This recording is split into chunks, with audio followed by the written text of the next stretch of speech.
Abrir a tua Bíblia em 2 Crônicas, capítulo 7, versos de número 13 ao 15, aonde diz assim: se eu fechar o céu de modo que não haja chuva, ou se ordenar aos gafanhotos que consumam a terra, ou se enviar peste entre o meu povo, se o meu povo que se chama pelo meu nome se humilhar, orar, me buscar e se converter dos seus maus caminhos, eu ouvirei dos céus, perdoarei os seus pecados e sararei a sua terra. Os meus olhos estarão abertos e os meus ouvidos estarão atentos à oração que se fizer neste lugar. Eu quero ministrar aos irmãos essa noite uma palavra no tema restauração, com o título Avivamento, restauração, seus caminhos e seus efeitos. Avivamento, restauração, seus caminhos e seus efeitos. Queridos irmãos, todas as vezes que a gente fala em avivamento, o avivamento, ele tem tudo a ver com restauração. Avivamento, ele tem que ter como resultado, e nós vamos ver aqui, restauração. Todas as vezes que a Bíblia relata avivamentos, e a Bíblia relatou alguns avivamentos. No Antigo Testamento nós temos um grande exemplo, um avivamento que veio na época de Neemias, juntamente com o sacerdote Esdras, aonde a leitura da palavra foi feita ao povo, a pregação foi feita, a explicação foi feita, e o povo então se arrependeu de seus pecados, converteu-se ao Senhor, choraram, e nós vemos que houve ali um grande avivamento.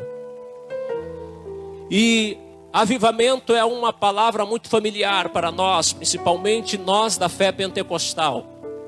Eu já disse aqui aos irmãos que eu não tenho base bíblica para falar sobre uma onda de avivamento que vai invadir toda a terra. Porém, eu tenho base bíblica para dizer que esta igreja, ela está sendo avivada. Este setor, ele está sendo avivado. Este ministério, ele está sendo avivado.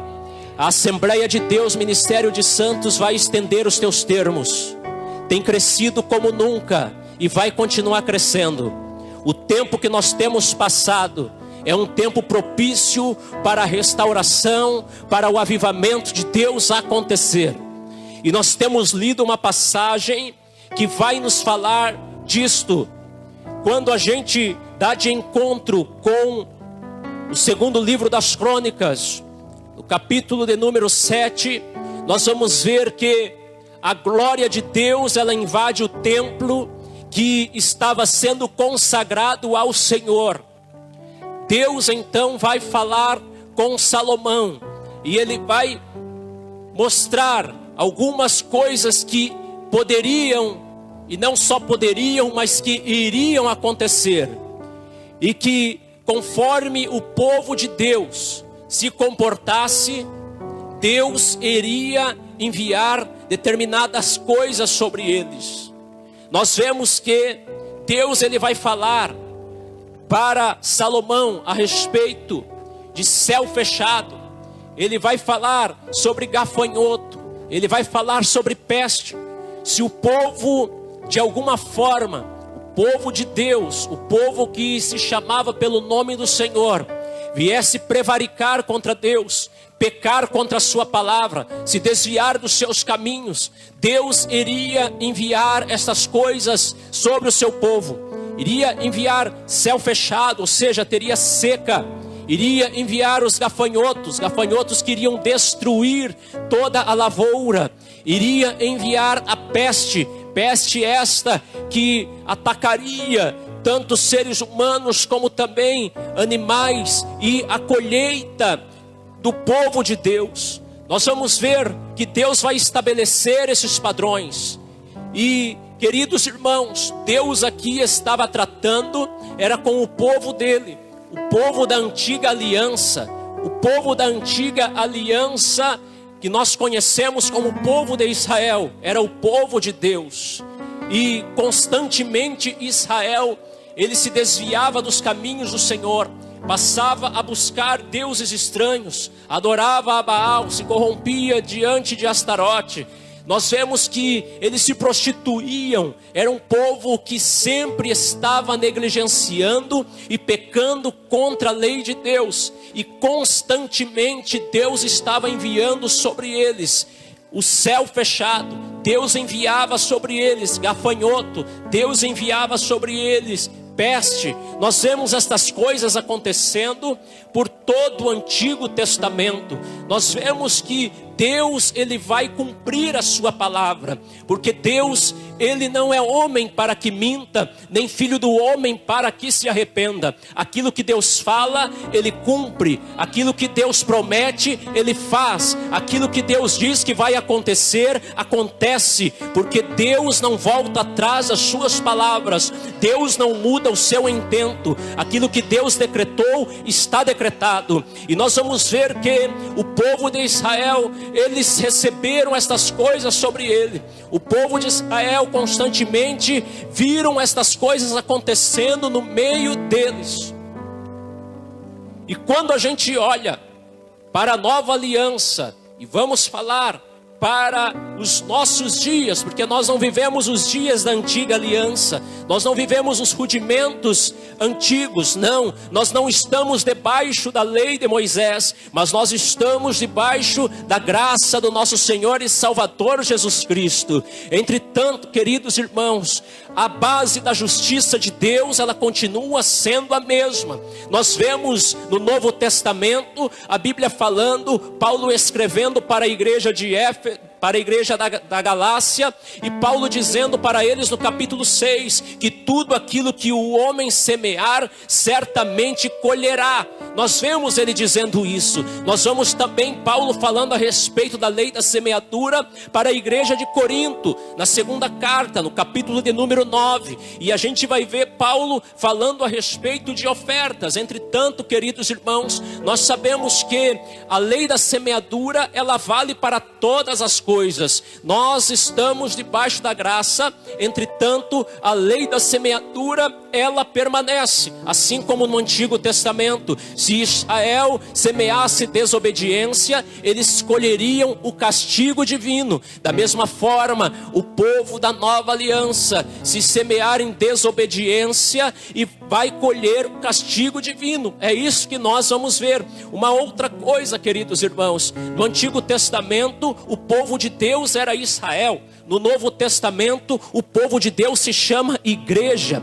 O Senhor Jesus, através da cruz, Paulo vai dizer isso à igreja de Éfeso. Paulo vai falar que através da cruz, Jesus pegou dois povos, gentios e judeus, judeus e gentios, e transformou em um só povo. Que povo é este? A igreja de Jesus Cristo. Você que está aqui nessa noite e que já se converteu a Jesus, que já confessou Jesus com a sua boca, você que já foi impactado pela graça de Deus, você não é gentio, você não é judeu, você é igreja de Jesus Cristo. Você que está assistindo, se você já se converteu a Jesus, você não é judeu, você não é gentio, você é igreja de Jesus Cristo. Agora, se porventura você que ainda não se converteu, se houver alguém aqui que não é convertido, se houver alguém aqui que está desviado dos caminhos do Senhor, se houver alguém nos assistindo que não é convertido, que está desviado dos caminhos do Senhor,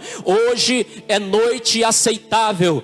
Hoje é noite aceitável para você reconhecer Jesus como Senhor e Salvador da sua vida e ser impactado pela graça de Deus e se tornar povo de Deus, porque o que você tem semeado, você que não é cristão, você que não serve a Deus, você está semeando na carne, e aquele que semeia na carne vai colher corrupção, vai colher morte, vai colher o inferno, vai colher a perdição eterna. Então trate de passar a semear no Espírito, converta-se a Jesus, e Ele te tirará dos caminhos que estão te levando para o inferno, e te colocará no caminho que te levará para o céu.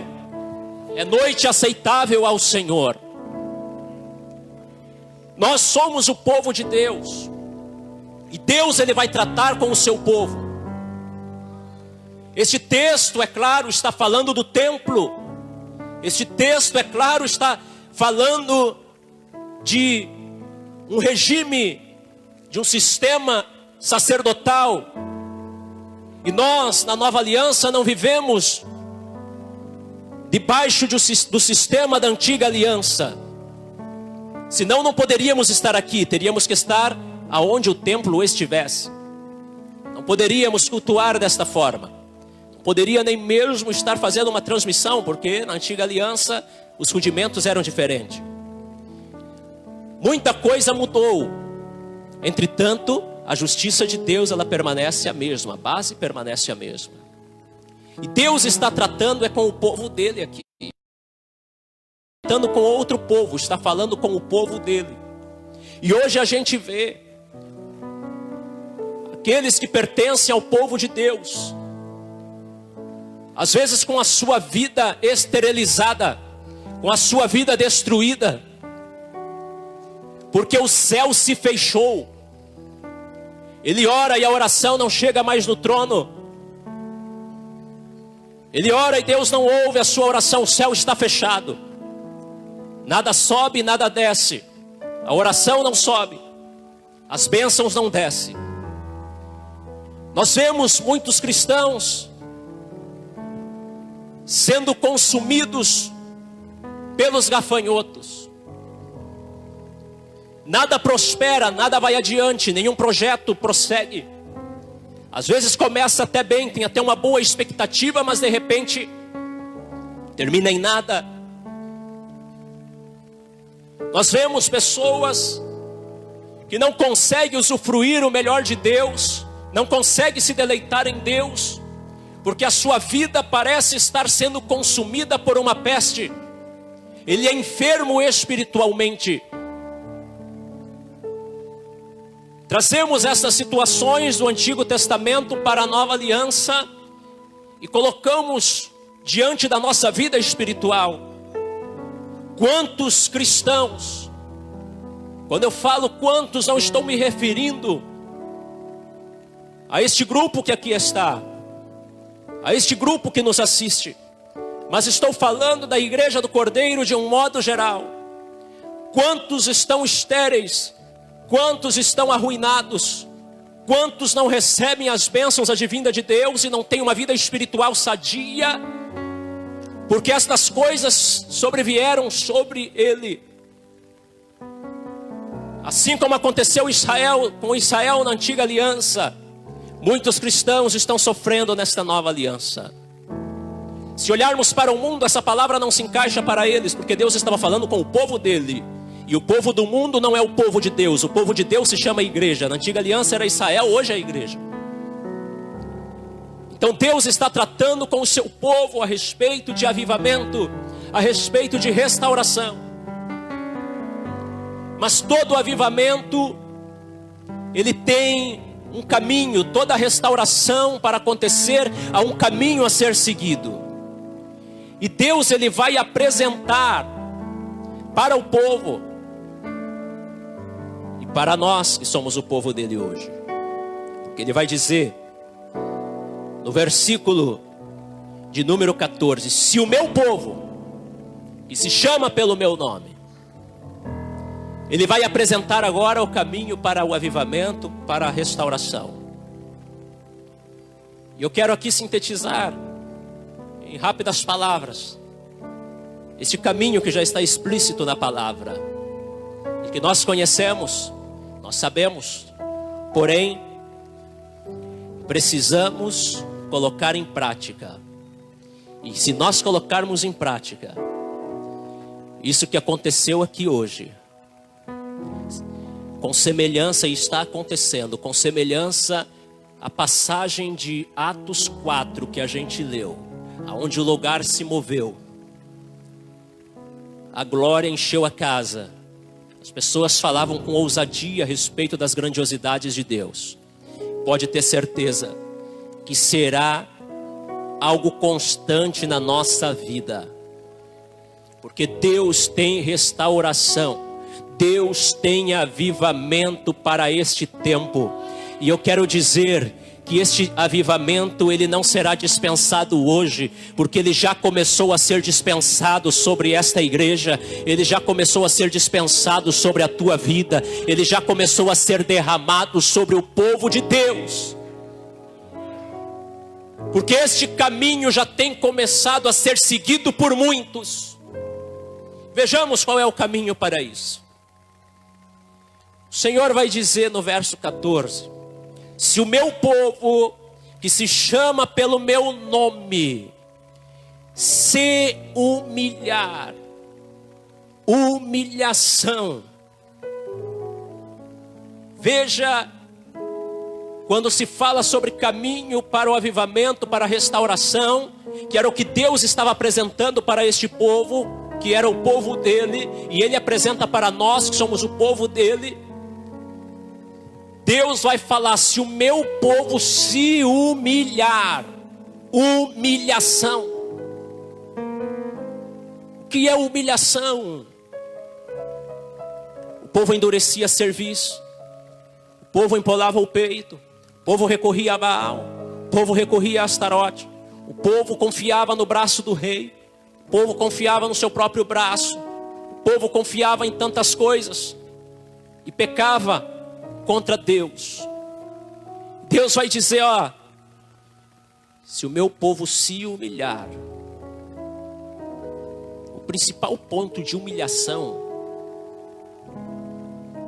ou a prática da humilhação, a principal prática que mostra que alguém está realmente se humilhando diante de Deus, é reconhecer, ou é o reconhecimento de que Ele é tudo, de que Ele tem todo o domínio, de que Ele está no controle de todas as coisas e de que nós não somos nada diante dEle. Jesus vai nos contar uma parábola de um certo fariseu e de um certo publicano, que ambos subiram ao templo para orar. E o fariseu, ele sobe, e ele sobe mesmo, sobe em cima do seu salto, sobe em cima dos degraus, sobe em cima das montanhas as suas razões, e ele vai dizer: Senhor, vai empolar o peito, levantar os olhos para o céu e dizer: eu jejuo 2 vezes, 3 vezes na semana, dou o dízimo de tudo quanto tenho. Não sou como este publicano que aqui está. Aquele homem, ele estava se orgulhando, estava confiando em si mesmo, se achava autossuficiente, porque as coisas que ele já deveria de fazer, que são deveres de todo servo de Deus: jejuar, orar, se desviar do mal, ser dizimista, isso são deveres. Por que não dizer obrigações? Porque quando eu acho que eu devo fazer, eu posso escolher se eu faço ou não faço. Mas quando eu digo eu sou obrigado a fazer, eu entendo que eu tenho que fazer. Isso era obrigação daquele homem. Mas ele vai dizer: eu dizimo, eu jejuo, eu faço, eu aconteço. Ele se acha autossuficiente. Ele diz: eu faço porque eu sou o cara, eu sou o religioso, e não sou como este publicano que aí está. O publicano, então, na parábola, ele nem vai erguer, nem vai levantar a cabeça, vai baixar a sua cabeça e vai dizer: Senhor, tem misericórdia de mim. Ele nem levanta os olhos ao céu, porque ele não é digno, ele não se acha digno. E Jesus vai fazer uma pergunta: quais deste saiu justificado? E é claro que foi o publicano, porque ele se humilhou, ele reconhecia. Ele sabia que tudo que ele pudesse vir a fazer, a glória era para Deus. Você está aqui nessa noite, não porque você é o melhor, mas porque Deus te trouxe aqui, porque Ele tem misericórdia da tua vida. Eu estou pregando aqui, não porque eu seja melhor do que alguém, mas porque Deus tem misericórdia da minha vida. Você é um dizimista, não porque você é alguém que tem que bater no peito, não, mas é porque você é alguém que Deus te abençoou e te fez entender que você precisa ser fiel, precisa honrar o lugar onde você congrega. Por isso, não porque você seja melhor do que alguém, você jejua, não porque você tem força em si próprio, mas porque você sabe que é fraco e precisa jejuar para Deus te fortalecer. Era isso que o fariseu deveria de ter feito, mas ele não fez. E o publicano, ele vai se humilhar. E para haver avivamento é preciso acontecer humilhação. O caminho para o avivamento, para a restauração, tem de passar pela humilhação. Reconhecer quem é Deus, reconhecer que Ele tem o total domínio, que nós não somos nada, reconhecer que o meu irmão vale o mesmo tanto que eu, vale o sangue de Jesus, reconhecer que não é melhor do que ninguém, reconhecer que precisa do outro. Isto é se humilhar. E aí o Senhor vai falar uma outra coisa, que para acontecer o avivamento tem que passar por este caminho. Se o meu povo que se chama pelo meu nome se humilhar e orar. Orar. Tão simples. Não parece ser simples orar? Parece ser uma coisa muito simples. E realmente o é. Mas para muitos não é. Porque esta oração aqui não está falando de a hora que vai dormir, dizer: Senhor, obrigado por esse dia, muito obrigado pelo culto, muito obrigado por tudo, amém. E virar para o lado, roncar e babar. Não. Essa oração não está falando de pegar um copo de água e dizer: Senhor, obrigado por esta água. Não. Não estou dizendo que você não deva orar pela água, você deve orar. Se você tem esse costume, o faça, continue fazendo. Mas oração aqui fala dedicação, buscar a Deus em oração. Orar, até achar que orou bastante e entender que quando você acha que orou bastante é preciso orar mais, porque orou muito pouco. Queridos irmãos, quando o povo de Israel buscava a Deus em oração, nós vemos o que Deus fazia. Nós vemos como Deus agia. Nós vamos ver no Novo Testamento, na Nova Aliança, quando Pedro ele estava preso, estava ameaçado de morte, e o povo se reuniu na casa da mãe de João Marcos. O povo costumava se reunir ali, e eles entraram em uma vigília a favor de Pedro, e nós vemos o que aconteceu. Pedro milagrosamente, que estava sendo guardado por 16 soldados, Pedro que estava ali sendo guardado, trancafiado, de repente as prisões se abrem, Pedro milagrosamente é solto e vai chegar na casa onde eles estavam orando. A oração ela tem poder, a oração ela move os céus. Nós vamos ver quando Paulo e Silas estavam na prisão, muitos de nós focamos muito no meia-noite e adoravam, e esquecemos que mais importante do que a meia-noite, e muito antes de orar, ou melhor, muito antes de adorar, eles estavam orando.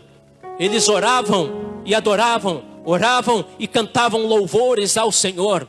A oração, ela tem um poder, por que não dizer fenomenal, no mundo espiritual.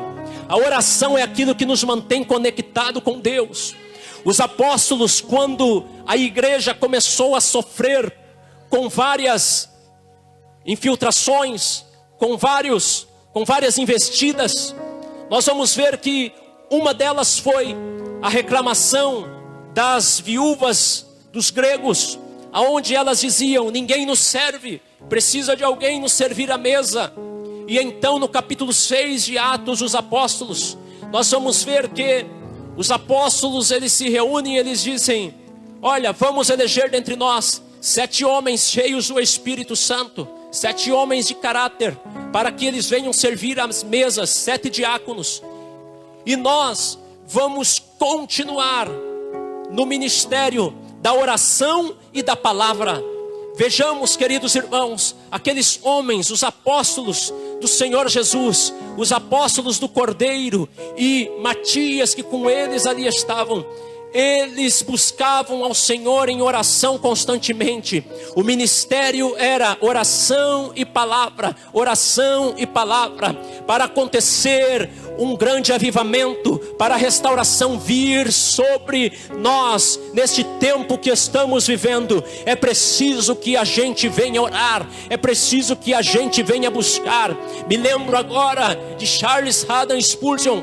Ele foi considerado o príncipe dos pregadores, aonde ele pregava no tabernáculo metropolitano em Londres. Ele ministrava e a igreja se enchia. Cada sermão dele, que em sua maioria era todo lido, ele orava ao Senhor, ele meditava nas escrituras, ele buscava nos livros e então escrevia os seus sermões e lia-os em frente ao povo, e multidões se aglomeravam para ouvi-lo, multidões se aglomeravam para ouvir a voz de Deus falar com eles, multidões se convertiam. E quando a gente vai ver o sucesso, ou a chave do sucesso de Charles Haddon Spurgeon, nós vamos ver que ele sim tinha uma mente brilhante. É claro, a sua mente era avantajada. Ele lia muitos livros por semana, ele lia muito a Bíblia, vivia 100% para o altar. Entretanto, ele era um homem de muita oração, e enquanto ele ministrava, abaixo do púlpito aonde ele pregava, havia uma sala aonde homens de oração ficavam intercedendo por ele. Daí o sucesso do avivamento que veio na sua época, daí o sucesso do avivamento que invadiu aquela geração. Quando nós olhamos para Edward Evans, um homem que pregou um sermão chamado Pecadores nas Mãos de um Deus Irado, aonde aqueles que ouviram se seguravam em suas poltronas, em seus bancos, porque sentiam o inferno abrir debaixo dos seus pés. Os bares não abriram durante uns 3 meses, ficaram todos fechados, os bares e os bordéis da época. E nós vamos ver que foi um sermão que marcou não só este, mas muitos outros. E vamos olhar qual era a chave do sucesso de Edward Evans. Tudo bem que ele também era um homem avantajado no conhecimento, escreveu várias coisas, conhecia muitas línguas, escreveu até mesmo dicionários, mas este homem, o sucesso dele não estava na sua inteligência, o sucesso dele estava na oração e na leitura da palavra. Ele se trancafiava no seu quarto a ponto da sua esposa pensar: ele morreu, será que está vivo? Não sai mais de lá. E quando chegava na igreja onde ministrava, o seu rosto parecia que brilhava diante dos obreiros e diante da igreja. E como é que ele pregava? Não como eu estou pregando hoje não, mas ele pegava uma folha de papel e ele segurava rente ao rosto. Ninguém via o seu rosto, não tinha microfone, mas a sua voz alcançava os ouvidos das pessoas, e as pessoas eram impactadas, e um avivamento acontecia, e aconteceu naquele lugar. Falando de pregadores antigos, nós podemos citar também John Wesley, um homem que era chamado de um tição tirado do fogo, devido ao milagre que aconteceu em sua casa quando ela pegou fogo. Este homem, ele pregou para muita gente. Este homem, na sua época, ele fora perseguido, os púlpitos foram fechados para ele, porque aonde ele pregava, o fogo de Deus descia, manifestações aconteciam, e pessoas diziam: isso não é de Deus. Mas ele não cessou de pregar. Por muitas vezes foi apedrejado, por muitas vezes foi dado como morto, e pregou muitas vezes, e muitas pessoas se converteram. A sua obra, os seus feitos, até hoje nós aprendemos muito com ele. Vamos ver o sucesso deste homem. Também tinha uma mente privilegiada. Entretanto, a chave do seu sucesso não estava na sua mente privilegiada, não estava no seu muito estudo, não estava no seu conhecimento da gramática, mas a chave do seu sucesso estava na oração. Queridos irmãos, o que eu estou dizendo é que nós temos de orar, nós precisamos nos entregar à oração, nós precisamos buscar a Deus em oração, nós precisamos orar, até dizer: estou orando demais. E aí o Espírito diz: você não orou nada ainda, ore mais.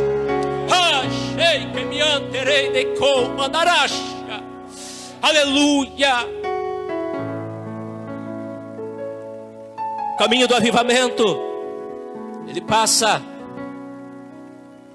também, além da oração, ele vai passar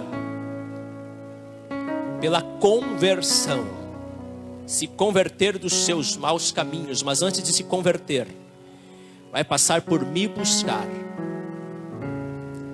Humilhação, oração e busca da face do Senhor. Se o meu povo, que se chama pelo meu nome, se humilhar e orar e me buscar, Deus estava dizendo: se esse povo buscar, o povo de Israel me buscar, eu tenho coisa para fazer. Deus está dizendo para nós: eu tenho coisa para fazer para aquele que me busca. Jesus, ele disse: aquele que busca, encontra. Aquele que procura, acha. Jesus disse: buscai primeiro o reino de Deus e a sua justiça. A busca do Senhor. Se nós buscarmos ao Senhor, o que nós estamos fazendo aqui? Estamos buscando Ele. Mas em nossos lares nós precisamos buscar. Durante a madrugada nós precisamos buscar. Durante a nossa caminhada no dia a dia precisamos buscar. Porque quanto mais nós buscamos a Deus, mais nós o encontramos. E quanto mais nós o encontramos, mais perto estamos dele. E mais tempo passamos com ele. Edward Evans dizia: aquele que passa mais tempo com Cristo tem mais o perfume dele. O esposo, quando ele está muito tempo com a esposa, passa um dia com ela, caminhando, andando, almoçando, sentando juntos para conversar, lado a lado. As mulheres têm por esse costume de passar um bom perfume. Os homens também devem. E tem muito homem que bacalha nisso. Não é só mulher que tem que passar perfume, não. O homem também. Pelo menos um desodorante. Porque senão o negócio fica complicado. Tem gente que a gente chega perto dele e dá vontade de dizer: querido, quando é obreiro a gente fala. Mas enfim, acaba pegando o perfume um do outro. A sua roupa pega o cheiro. Assim é com Deus. Quanto mais tempo você passa com Deus, quanto mais tempo você busca a Deus, mais do cheiro dele, mais dos traços dele você tem na tua vida. Aonde você vai, alguém vai olhar para você e vai dizer: não precisa você se apresentar, não. Ele vai olhar e vai dizer: tu és um cristão? Tu és crente? Eu tenho algo comigo. Quando eu não vivia completamente para a obra, e às vezes eu ia ingressar no novo trabalho, e depois que eu passei a dar aula, quando eu chegava em uma sala de aula, eu jamais falava que eu era cristão. E se demorasse para alguém perceber, eu ficava meio preocupado, porque eu também evitava falar o nome de Jesus, porque não era necessário. E eu me lembro que em uma das vezes, foi em um aniversário de casamento, eu e a minha esposa, a gente foi para um restaurante. E chegando lá, o camarada que nos atendeu, ele disse assim: você é pastor? Eu disse: não. E ele disse: mas parece. Depois, quando eu fui embora, ele disse assim: Eu me lembro como se fosse hoje, ela também. Tchau, futuro pastor. Ele era um ímpio. O restaurante dele estava passando na TV clipes de músicas de rock, de coisas mundanas. Mas ele reconheceu. Sabe, irmãos, porque eu estou dizendo isso? Não é porque, oh, que legal, ele viu isso em mim. Não, é porque eu entendo que isso aconteceu porque Jesus viu. Ou Jesus fez. Jesus transpareceu. Me lembro uma vez numa sala de aula, eu todo de moletom, tênis, uma das escolas mais difíceis de registro, dando aula no noturno, e de repente um jovem disse: professor, posso te perguntar uma coisa? E eu falei: lá vem chacota, lá vem problema. Eu disse: pode. Ele disse: o senhor é pastor? E eu disse: não. Mas eu fiquei lisonjeado com aquilo, não por causa de mim, mas porque eu entendi que Jesus estava transparecendo. Mas também aconteceram vezes na minha vida que eu chegava em determinados lugares e ninguém via nada. E eu ficava preocupado. E eu entendi, eu preciso buscar mais a Deus, porque quanto mais eu passo com Ele, mais traços dele eu vou ter. Precisamos buscar o Senhor. E aí Deus vai dizer: e se converter dos seus maus caminhos. Conversão, que é isso? Às vezes a gente fala para um crente: se converta, rapaz, ele fica bravo. Às vezes a gente fala na brincadeira, né? Para alguns a gente fala na verdade. Mas a verdade é que todos nós estamos em um processo de conversão. E quando o povo de Israel pecava, eles tinham que se humilhar, eles tinham que orar, eles tinham que buscar, mas eles também tinham que se converter dos seus maus caminhos. Existem caminhos em mim, existem caminhos que eu ando que não são caminhos de Deus, são caminhos maus, e eu preciso me converter. Que é isso, pastor? Preciso. Existem caminhos em você, caminhos em todos nós que precisam serem deixados. Precisamos nos converter e voltar-se para o Senhor. Deus não está falando com o ímpio, Deus não está falando com o católico, Deus não está falando com um bandista, Deus não está falando com o espírita, Deus está falando com o povo dele. Este é o caminho para o avivamento. Mas quais são os resultados do avivamento? Agora Deus vai falar. Existe o caminho e existe o resultado. O avivamento, que é avivamento, ele vai trazer essas características que aqui estão. Avivamento produz fruto. Avivamento produz restauração. E veja bem o que vai acontecer. Olha os efeitos do avivamento e da restauração. Deus vai dizer: eu ouvirei do céu. Deus ouve. Deus também vai dizer: perdoarei os seus pecados. Deus vai perdoar os pecados. Deus vai dizer também: sararei a sua terra. Deus sara a terra. Queridos, Deus ele ouve. Quando há avivamento, quando há restauração, Deus ele ouve dos céus. Quando há avivamento, quando há restauração, Deus perdoa os pecados. Quando há avivamento, quando há restauração, Deus ele sara a nossa terra. E o que é a nossa terra? Será que a nossa terra é só isso aqui, a igreja? Não. A nossa terra não é somente a igreja. É claro que vai transparecer aqui, mas a nossa terra, a sua terra, é a tua família, é a tua casa, é aonde Deus te colocou, é terra aonde você está. Queridos irmãos, eu já provei isso aqui. Eu me lembro que determinado tempo onde a gente morava, na cidade de Registro, o bairro que a gente morava, algumas pessoas, eles começaram a ficar perto de nossa casa, bem no caminho de onde entrava, na estrada que entrava, e passavam a madrugada inteira ali fazendo o que não prestava e vendendo o que não prestava. E eu comecei a me incomodar com aquilo. E na palavra de muitos é: pega o telefone e liga.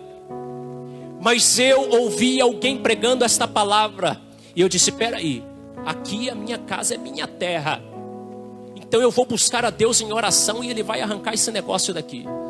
Queridos irmãos, eu passei a buscar a Deus pela madrugada, e chegou determinada noite, aquelas pessoas não apareceram mais ali naquele lugar, e eu entendi: Deus ouviu a minha oração, Deus sarou a minha terra. Essa preocupação eu não vou ter mais. O teu casamento pode até estar destruído, mas foi Deus quem construiu e entregou para você. O teu casamento é a tua terra. Se você seguir esses passos que aqui estão, pode ter certeza, vai vir avivamento de Deus sobre o teu casamento. O fogo de Deus vai purificar toda a impureza. O fogo de Deus vai renovar a aliança. O fogo de Deus vai soprar e o teu casamento vai ser avivado e restaurado. Queridos irmãos, nós vivemos um tempo de dificuldades, vivemos um tempo de corrupção, mas não podemos parar e olhar para a corrupção. Temos que olhar para o nosso Deus e buscar o seu avivamento. E ainda como efeito, olha o que vai acontecer. Deus vai dizer no verso 15, prestemos atenção: os meus olhos estarão abertos e os meus ouvidos estarão atentos à oração que se fizer neste lugar. Que Deus ouça a oração, isso é uma dádiva. Mas que Deus enxergue a oração, isso é um milagre. Quando o avivamento ele vem, quando há restauração, não só vai haver perdão de pecados, não só vai haver terra sarada, mas também Deus ele vai ouvir e ele vai enxergar a oração. Tudo que nós fizermos diante de Deus, Deus vai estar vendo. E queridos irmãos, este é um tempo de avivamento. Este é um tempo de nós buscarmos ao Senhor, porque este é o tempo da restauração. Eu peço que você se coloque de pé. Este é o tempo que Deus ele está restaurando a sua casa. Este é o tempo que Deus ele está restaurando ministérios. Este é o tempo que o fogo de Deus ele desce sobre este lugar. Este é o tempo que o fogo de Deus ele desce sobre a tua vida. Este é o tempo que você vai estar buscando a Deus em oração, e de repente você vai sentir uma presença tão forte que você não vai conseguir ficar de pé no teu aposento. Este é o tempo que nós, semelhantemente à igreja de Atos dos Apóstolos, vamos estar reunidos, vamos estar orando, vamos estar buscando, e de repente o lugar vai se mover, a casa vai se encher, a glória vai descer, e este mundo vai ser impactado pelo poder e pela glória de Deus. Este é o tempo que Deus restaura ministério. Este é o tempo que Deus restaura vidas. Este é o tempo que Deus restaura família. Este é o tempo que Deus restaura casamento. Este é o tempo que Deus restaura áreas da igreja que estavam destruídas. Este é o tempo que Deus restaura o púlpito. Este é o tempo que Deus restaura o sacerdócio. Este é o tempo que Deus restaura os adoradores. Este é o tempo que o fogo de Deus vem. Este é o tempo que Deus sara a terra. Se nós pararmos para olhar, nenhum outro tempo estava sendo tão sofrido como este. Mas queridos irmãos, precisamos entender que ainda que os gafanhotos tenham vindo, ainda que o céu ele pareça estar fechado, ainda que a peste ela tenha chegado, mas existe um Deus dos céus que olha para a atitude do seu povo, atitude esta de humilhação, atitude esta de oração, atitude esta de busca do reino, atitude esta de conversão. É tempo de nós nos humilharmos, é tempo de nós orarmos, é tempo de nós buscarmos o reino e a sua justiça, deixarmos o nosso eu, deixarmos o nosso ego. É tempo de nós nos convertermos totalmente para o Senhor.